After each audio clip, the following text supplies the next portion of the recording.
Hi there, this is Sean Kroll from Indiana SRN, joined by Thad Van Deventer and Alex Stevens, and we're going to talk about some 3A sectional matchups. Gentlemen, let's start in the Indianapolis area. First, let's start with the Guerin Catholic sectional.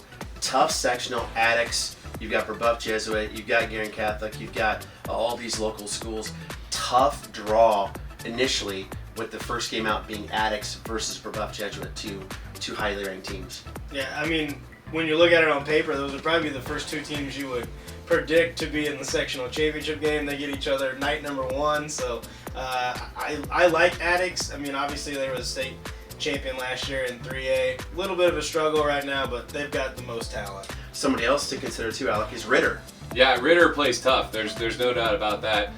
They've had some really quality wins this season, and I think they can put it together and even give Addicts a run for their money if they wanted to. I don't think Addicts is as strong as they were last year, but they are still right now in the Indy area kind of the team to beat.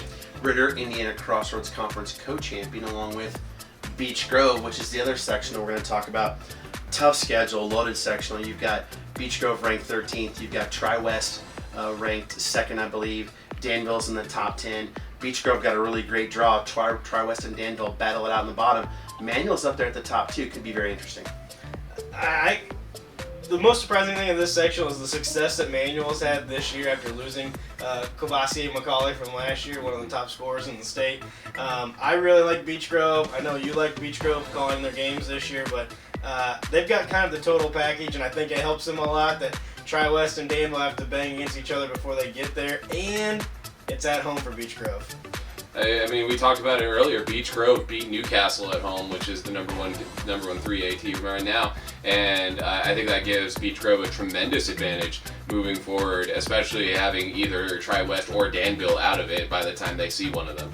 Another tough sectional in the South is the Evansville, where you've got Bosse and Harrison, I believe. Memorial, that are going to duke it out. That's a team that could go really far, whoever wins that sectional. And that's going to be a differing of styles, because Bosse wants to get up and down. They've got Micaiah Larry. He's the all-time leading scorer in Evansville City history. He's going to go into Miami, Ohio next year. But Memorial's got size. They go 6'5", 6'7", 6'9", up front, and they've got some pretty good guards as well. Pat Graham's son is a sophomore guard for the Memorial Tigers.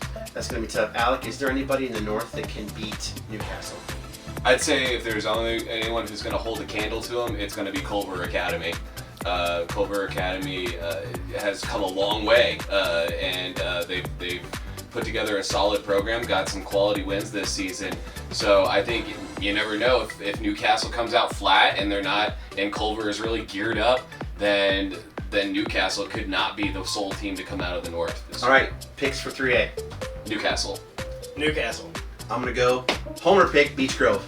I like it. Thanks for joining us. We appreciate it.